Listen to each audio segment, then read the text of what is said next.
Thought Bubble Audio.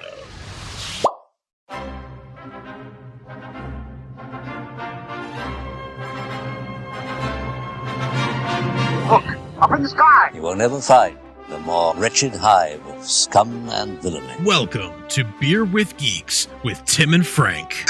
Who are you?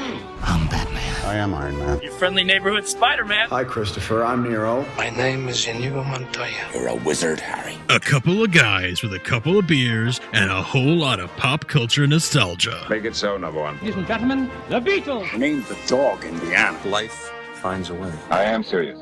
And don't call me Shirley. Now sit back and crack open a cold one, because it's time for Beer with Geeks. It comes in pints? Shaken, not stirred. Great Scott! I was way off. I knew it started with an S, though. Hi, and welcome to Beer with Geeks, where two geeks geek out with beer. I'm Tim, and with me, as always, is my guardian from another galaxy friend, Frank. How are you today? I am doing quite well, my friend. How are you? It's so good to have you back on the show. Thank you. Thank you very much. It is lovely, lovely to be back. I highly enjoyed your Hamilton episode with Damon and Dan.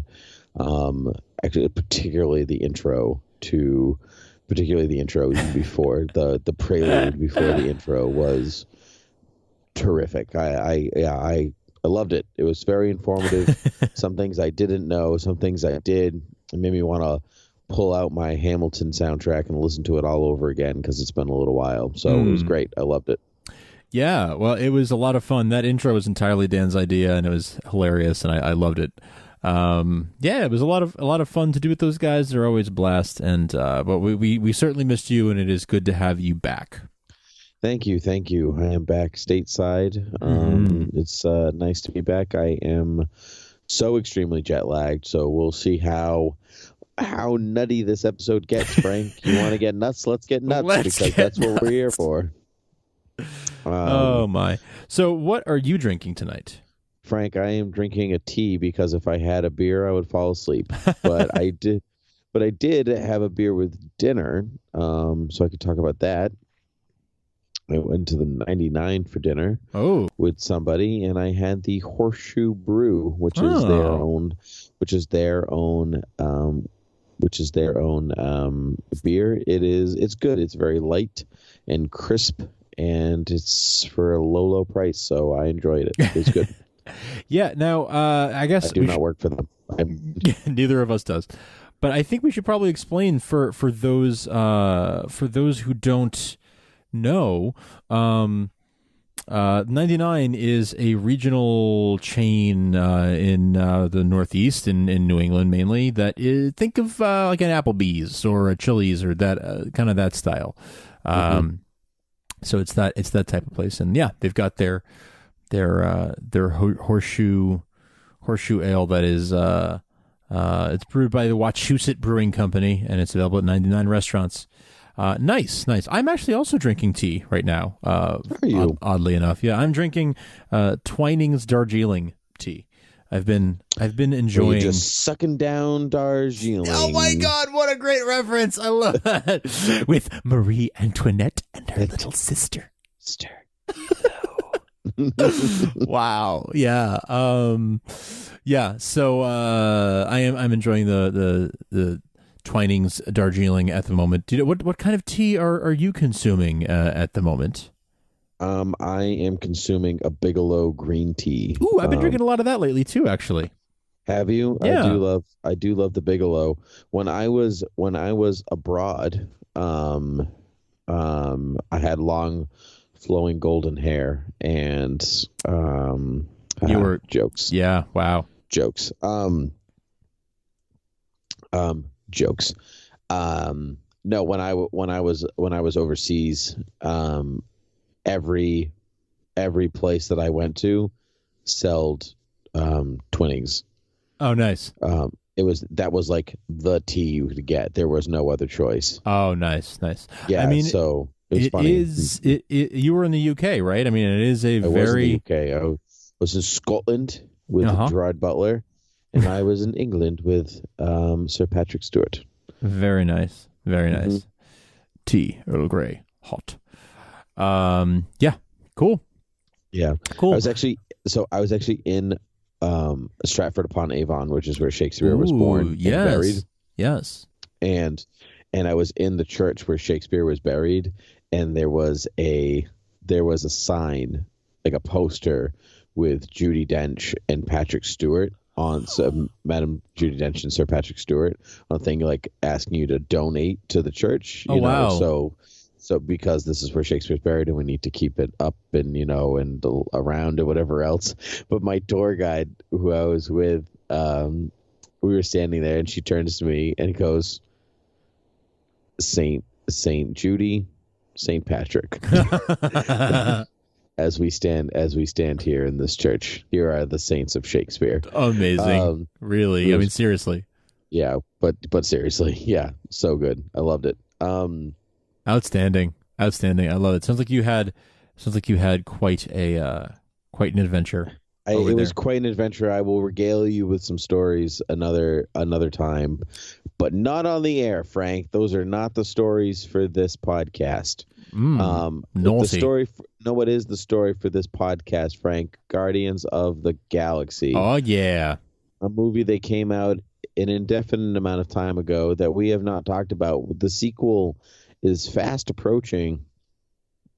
And it is about high time that we talked about this first one. I do agree, good sir. Yeah, by the time you're hearing this, it'll be just about a week away. So it is high time that we spoke about it. We saw Guardians of the Galaxy together back in 2014. Yes, and that was we saw it in the grand old city of Boston, did we not?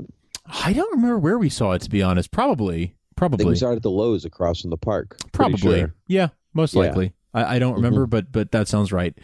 Yeah, so that was it seems like so long ago, but it really wasn't. But it was I think it was before there was a Beer with Geeks. So I think you're right. Mm-hmm. So in that sense, it was quite a while ago. But so because it was before Beer with Geeks, we never really talked about it. So I guess we don't need to start with the usual, do you remember the first time you saw this movie? Because we saw it together. So yes, we did. We can dispense with those pleasantries. But what is do you remember like the hype leading up to this movie and sort of the everyone being like, oh man, can you believe they're making a Guardians of the Galaxy movie? Like what? Marvel. Yeah, everyone was like, I don't even know who those characters are. Yeah, exactly. It actually was very similar to the hype leading up to Iron Man, where it's like, wow, they're taking this obscure character and making a movie out of him. Mm-hmm. Yep, I remember that. And then that first trailer came out and people were like, Ooka chaka. Yeah, well, slap me silly and call me Sally. Like I had no what a crazy fun adventure that looks like. I remember not. I actually the backlash I remember the most was Bradley Cooper as Rocket. Yeah, that's right. Do you remember how much people were like, Bradley Cooper? What? He can't act. Said a lot of people, and then who had to bite their tongue because Bradley Cooper is actually a great actor. Yeah. And then so they had that, but they were like, well, he doesn't sound like Rocket at all. And then they heard Rocket talk, and they were like, well, slap me silly and call me Sally. Like, yeah, I don't know why I keep saying that. I like it. So don't you? Yeah. Don't you? Cat, what are you doing? He's sitting on the couch with me, and he's purring, but he's also looking at my arm like he's going to eat it. Like, what are you doing? He's hungry. I can't turn and look at him and talk into the microphone at the same time, but he's definitely going to attack me when I'm not looking. Maybe you should have fed him, I did feed him. Oh, yeah, I did feed him. Yeah, sure. That's what they all say. I brought him back delicacies from Europe. Well, that's your problem. He wants your American hand, not your European delicacies. God, yeah. Does that explain everything to you? God, maybe it's actually because I didn't bring him back anything and I was lying and he's jealous. That could also be that might be the problem. He's jelly. Yeah, okay, goodbye, Cat. Please don't attack me. Bye. Okay, goodbye. Yeah, maybe, yeah. It's... What a world we live in. Anyway, Frank, I watched this movie this afternoon in preparation for this. Nice. Because I still hadn't unpacked, so I came home and watched it. So it is, and while I unpacked and stuff, so it is fresh in my mind. Fresh as a daisy. I love it. Frank, I'm going to be honest with you. I like this movie a lot. I do not love this movie the way the rest of the world does. Oh, and has that always been your stance? Have you always not loved it as much as everybody else? It has always been my stance, yeah. Okay, explain yourself. There are a lot of things about this movie that I really, really, really like. I love the aesthetic, certainly. The production design is gorgeous. I think some of the characters are really good. I love the soundtrack, as does pretty much everybody. But I find some of the pacing a little odd. Like it's just kind of like it goes through these moments where it's like high energy, and then sometimes it just kind of lulls and it sits for a little while. Okay. And then it does this pickup thing, and then it kind of lulls and sits again, and I didn't really care for that. I find that some characters are really fascinating, like Groot and Rocket are great. Star-Lord is great. I really like Nebula, actually. Even though the first time I saw it, I really like Nebula, but I thought that Gamora was lacking a lot, and I don't think it was Zoe Saldana's fault because she's a good actress. Yes. But there's something about that character that just doesn't click with me and doesn't feel like she clicks with the other characters. I'll agree with you on that, actually. I will agree that character felt a little flat, a little shallow. And you would have hoped for more. But yeah, I'll agree with you there that maybe her character was not as fleshed out as some of the others were. Yeah, I will look forward to I'm looking forward to the second one to see if that kind of fleshes itself out more. Yeah. And I think that Ronan was flat and kind of wasted. The villain. Okay. I've heard that criticism before as well. I think it's a classic Marvel problem. It's the classic Marvel problem. Spend a lot of time on the heroes, and so the villain gets left by the wayside. There are very few of their films that doesn't happen to, which isn't the worst thing because you really want the heroes, like you want to care more about the heroes than you do about the villains. But in a film, you don't want to have the Tim Burton problem where you're watching a movie about the Penguin and also Batman's in it. Yeah, that's true. I think that Ronan had this potential to be like a really scary terrorist type villain, which they allude to, which he's not even alluded to, which he is, but you don't really feel his it's a lot of him going, I will destroy this. I will talk to Thanos. Yeah. Hello, Thanos. I will destroy. And it's like, you're Ronan the Destroyer. Are you going to destroy something, or are you not going to destroy something? Just going to talk about it, or are we going to do some destroying? Yeah, Come on, are we going to destroy it? So by the time you finally get to see him, do something. By that point, he has an Infinity Stone, and so it's like, could you do anything before that? So just little things like that. Yeah. I'll definitely. Sort of. I'll definitely give you that. Yeah, I mean, he fights Drax and wins, right? So it's clearly he's got something to him, but which is a shame because I also really like Lee Pace, the guy who plays Ronan, is a good actor, and it just I don't know, something about it. So anyway, with that being said, I the movie itself is a lot of fun. Yes, it's original. It feels original and fresh, and you want to spend more time.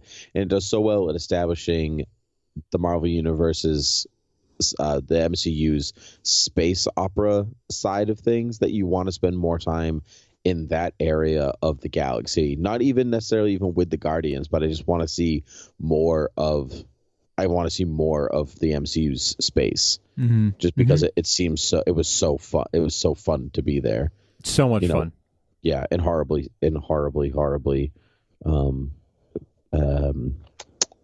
scary at the same time. Yes, that's very true. That is very true. So I agree with with some of your criticisms there, but they didn't. And I'm sure you're not saying that it's not a bad movie. You're not saying that at all. No, I understand that. Yeah. I want to make that clear for anyone who. But they didn't take away from my enjoyment of the movie like at all, and they didn't knock the movie down any pegs in my estimation. You know, I really I feel like this is still one of the stronger MCU films.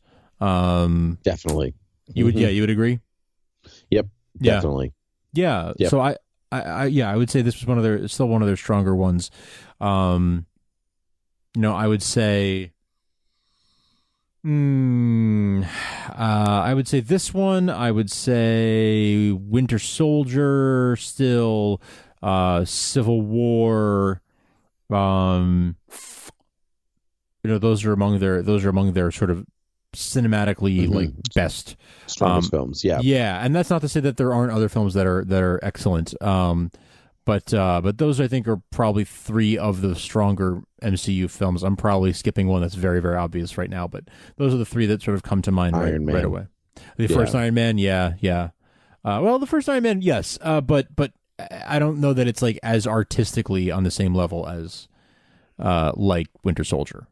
You know, I agree with that. Yeah, it's by the numbers in a lot of ways. Yeah. Because if we were if we're talking about like favorites, Iron Man, the first Avengers, the first Thor, and a couple others would probably be on that list. Doctor Strange, but yeah, in terms of like craft, to be pretentious for a second, I actually think this one is kind of up there in terms of it's got. I don't remember being that put off by pacing issues. Maybe I would disagree if I rewatched now, but I don't remember.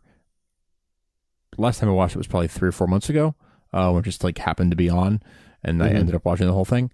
And I don't remember being that off put by it.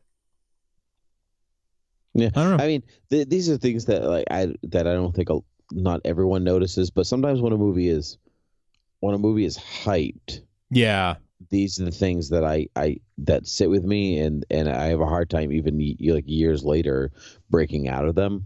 So, which is one of the reasons I've been trying to avoid almost anything about the second one, so I can kind of just go in and be like, I'll see if it's good, as opposed to like assuming it's going to be amazing and spectacular. Right. Yeah. So we'll see how this system works. But anyway, let's get out of negative Nancy zone. Who invited Nancy anyway? I don't know. Who likes Nancy? I don't know. Stop solving mysteries. Not everything is a mystery, Nancy. We get it. You're smart. We get it. You're a Drew. We get it. That was fun. Nancy Drew jokes. Who's your favorite Guardian? I mean, it's got to be Star-Lord. Peter Quill is he's Andy Dwyer, but a superhero. You know, I mean, how can you? I know. I found him incredibly fun. But I do have to give Drax a shout out, because he is hysterical and he's great comic relief. Nothing would go over my head. My reflexes are too quick. I would catch it. Exactly. So I love him. You know, Rocket, of course, is fun, but I would have to say that Star-Lord's my favorite, followed by Drax. I think mine is Groot, followed by Star-Lord. Yeah. Groot is a lot of fun. And I think I don't think there's anyone who would begrudge you that. I think everyone would just about agree that Groot is adorable and Groot is super fun, no matter who you are. Have you seen a little? You can get a baby Groot for your car that will plug into the cigarette lighter jack, and he has and so he'll like dance in your car, and he's got USBs on him, so you can charge your phone in Baby Groot. That's awesome. Yeah. I should look into that. Yeah, it's super fun. Great. So actually, when I was in Europe, I said this on Supergirl TV Talk, but when I was in Europe, I saw Thriller, the Michael Jackson musical, in which it kind of goes through Michael's life. And so they did I Want You Back as part of the show. And so, but all I thought about was Guardians of the Galaxy. So like that song is now like irrevocably linked in my head with that movie. That's pretty funny. Yeah, as are a lot of songs. You know what I mean? Like it did such a good job. The soundtrack did such a good job at establishing a unique sound and grounding the story. Because for a movie that takes place in space and everything like that, you might have a hard time trying connecting with it in a way. And so I thought the music was a really good way to kind of ground his audience back to earth, I guess. Yeah, that's a good point. We should talk about the soundtrack, the Awesome Mix Volume 1, because it really took off that year. 2014 was sort of like that was a major, all the songs on that soundtrack really, found new life. Some of them were already big hits and some of them were not so much, were sort of a little more obscure and became more popular. I love that soundtrack. I was listening to it, nonstop on Spotify that year, that summer. Mm-hmm. And then that Valentine's Day following the release of the movie, my wife gave it to me on vinyl. Nice. Which was very nice. So I've got it on vinyl now. Do you know how much that soundtrack took off? I used Siri the other day to play I Want You Back. I said, Siri, play I Want You Back by the Jackson 5. It played the song from the Guardian soundtrack from Awesome Mix Volume 1. There you go. Not the best of the Jackson 5. Right. It pulled it from the Guardian soundtrack. That was the place that it found it first. Yeah, which I do not own because I have Apple Music. So it's not downloaded or anything. It's just like it went into iTunes and was like, bam, this is the one this is how it's most popular. Yep. So this is what I'm going to pull it from. That's crazy. Good anecdote. Wasn't it? It was a great anecdote. There are a lot of people in this movie that you almost, it's like they're not cameos, but they're it's almost like Glenn Close as the Nova Corps leader. Yeah. You kind of like, Glenn Close, you're in a Marvel movie. I know. You're in a Marvel movie, Glenn Close. And it in some ways almost felt like getting like Alec Guinness for Star Wars. Yeah, I know what you mean. Or getting like Marlon Brando for Superman. It's like, whoa, what have we reached here? Where these like top level actors are now in comic book movies. Like, what? And not that it hadn't happened before, but yeah, it's one of those moments of like, oh, this is a thing. MCU is a thing. Yeah, it's a thing. Yeah, it has been. And there are other actors in other movies that are not in title roles that you go, wow, I can't believe you're here. Anthony Hopkins. Anthony Hopkins, right? Anthony Hopkins is a great example of that as Odin and Thor. But I just like to think about Glenn Close being in a space opera with weird hair and bright colors and aliens standing opposite John C. Reilly, and Peter Serafinowicz, and you're like, wow, okay, this is happening. This is a movie. You know what it is? It's having her play a role where she's not like top billing. She's nowhere near it. She's actually a tiny role. Like that's when even the tiny roles are like legendary actors. That's when you know something has really hit. Where people are like, "Oh yeah, no, put me in that movie. I'll play a small role. I don't care. Just put me in it." Mm-hmm. Right. It's almost like, well, she has a history of Glenn Close has a history of that. Like she wanted to be in Hook. So, like, I don't care what role, just put me in it. So she played a boy pirate. It's the same. All right, there you go. Yeah. The boo box. You know what I'm talking about, right? Yeah. Yeah, the boo box. No. It's just things like that. It's just incredible. So it's so much fun. I think that's fun. Fun is like the key word here about this movie. Like, it is just a fun movie. Super, super fun. To the point where when we started talking about this before, these like B-C level characters, Star-Lord, Drax, like these are even Rocket and Groot. I mean, I knew Rocket Raccoon and I definitely knew Groot, but like I only knew of them. I had never read any of their stories or anything. And I definitely hadn't read any Guardians stuff in general. Didn't really know who Star-Lord was, didn't know who most of them were. And so this was, I was kind of one of those people who was like, yeah, I like comics. I read a lot of comics, but like this is just outside of my realm. So this made them all household names. Like I Am Groot is a reference. It's like May the Force Be With You now. You know, it's like one of those references that everyone gets, even if they haven't seen the movie. Everyone knows I Am Groot. Like they get the reference. You think it's as big as May the Force Be With You? I kind of do. Wow, that's a big claim. I mean, it may not be as big as May the Force Be With You 40 years after May the Force Be With You, became a thing, but as big as it was when it first came out, like sort of like it's in the pop culture. Yeah, I think it kind of is. I think it's very close to that.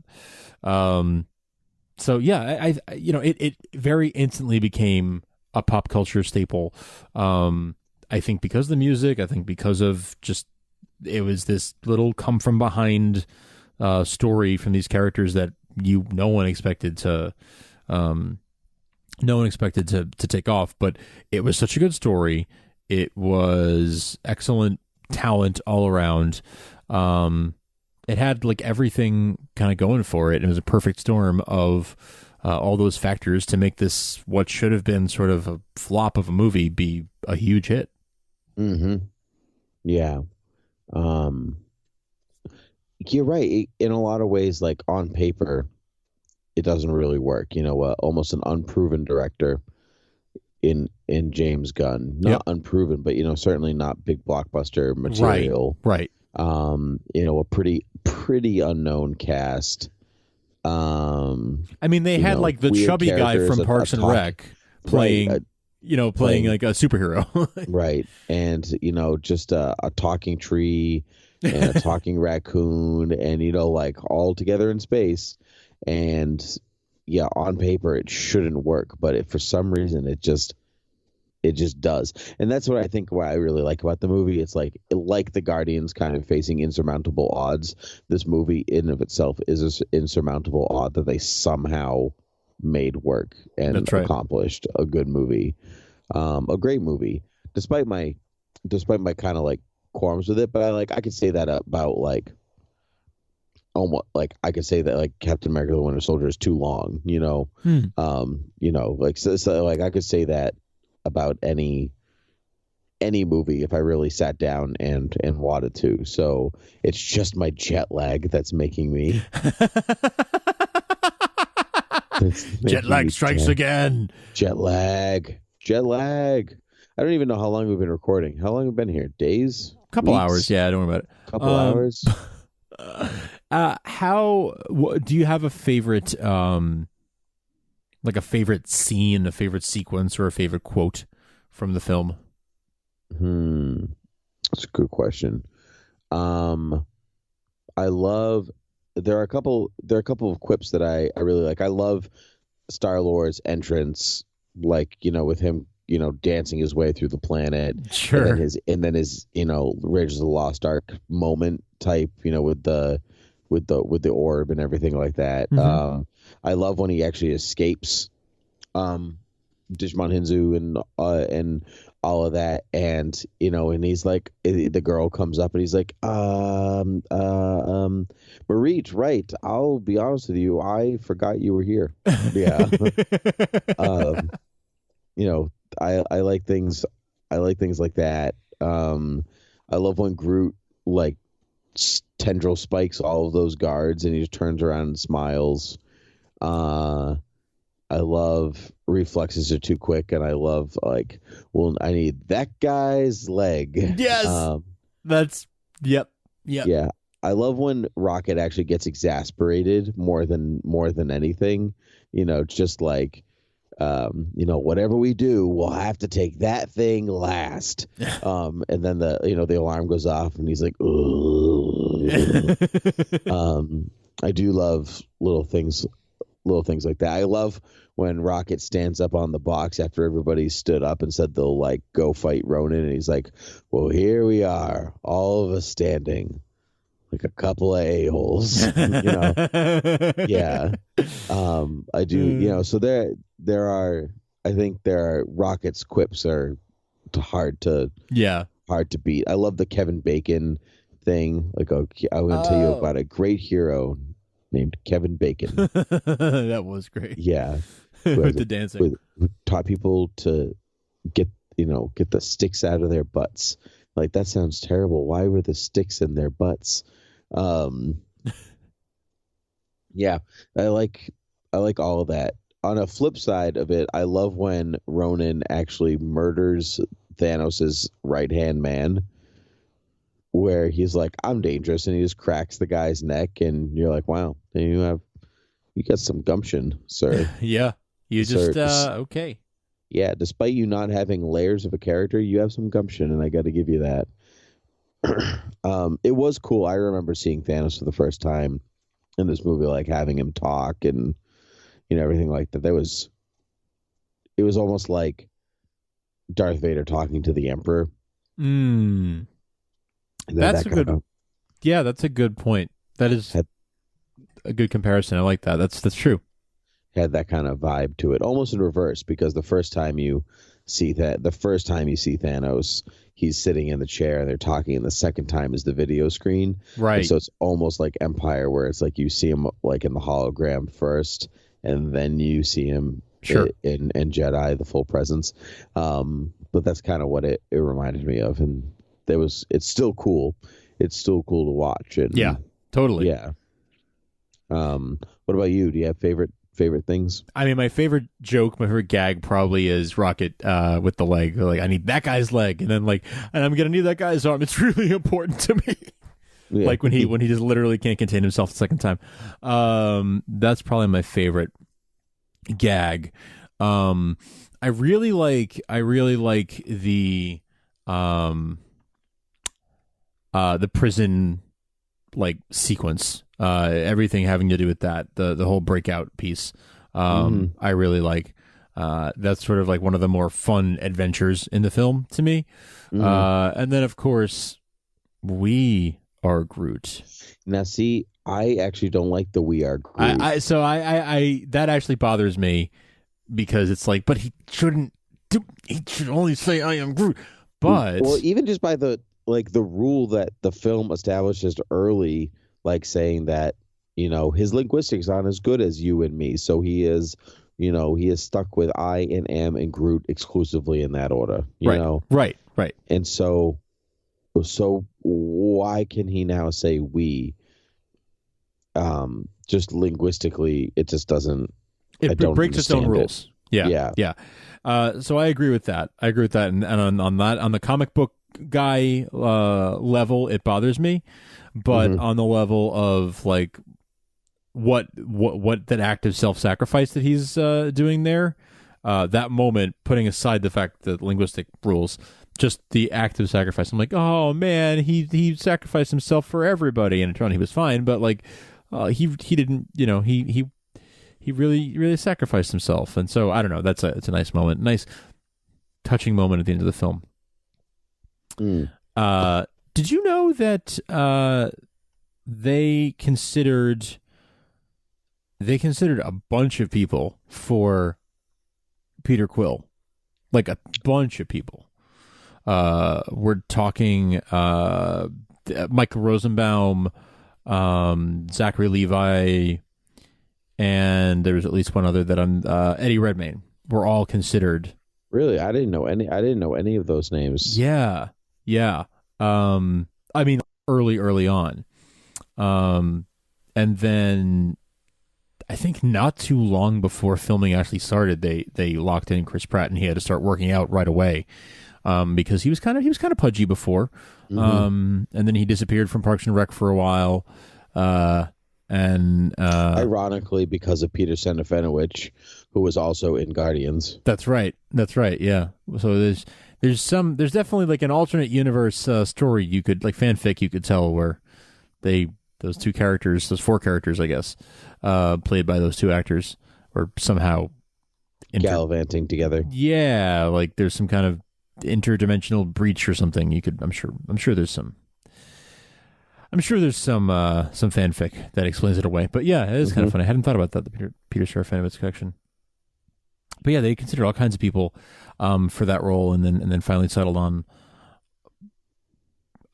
what I think was the perfect choice in Chris Pratt. Chris Pratt's great. I loved him before, and he was he's so good. This like kind of launched a new career for him, where he wasn't just the character actor, the comedic relief. Like, it's because of this movie that he got Jurassic World. You know, like this is what made him action hero Chris Pratt, in addition to just being like the chubby funny guy. Speaking of Jurassic World, I got a Hollywood Reporter update as we were filming that Jeff Goldblum will reprise his role as Dr. Ian Malcolm. Yes. Yeah, I know. Life found a way. Yeah, to make Jeff Goldblum come back and be in more stuff. All right. Well, we're not going to beat that. There's no way. We're going to go out on top. Yeah. Okay, we're going out? Okay. I think we got to. That's it. That's the only way we can go out. Okay, sounds good. Well, you can find us on Facebook, Twitter, and Gmail at Beer with Geeks. You can rate and review us on iTunes and Google Play and all of the places that you can download. You can download the podcasts. Please, that's right. Rate and review us. It is very important for getting our information out there. You can also find us on Supergirl TV Talk, which we talk about CW's hit show Supergirl. You can also find Frank and his wife Marissa on The Marketers Next Door, in which they talk about the social medias and all such things related to that. That's all I have to say. What do you have to say? I have to say that until next time, cheers.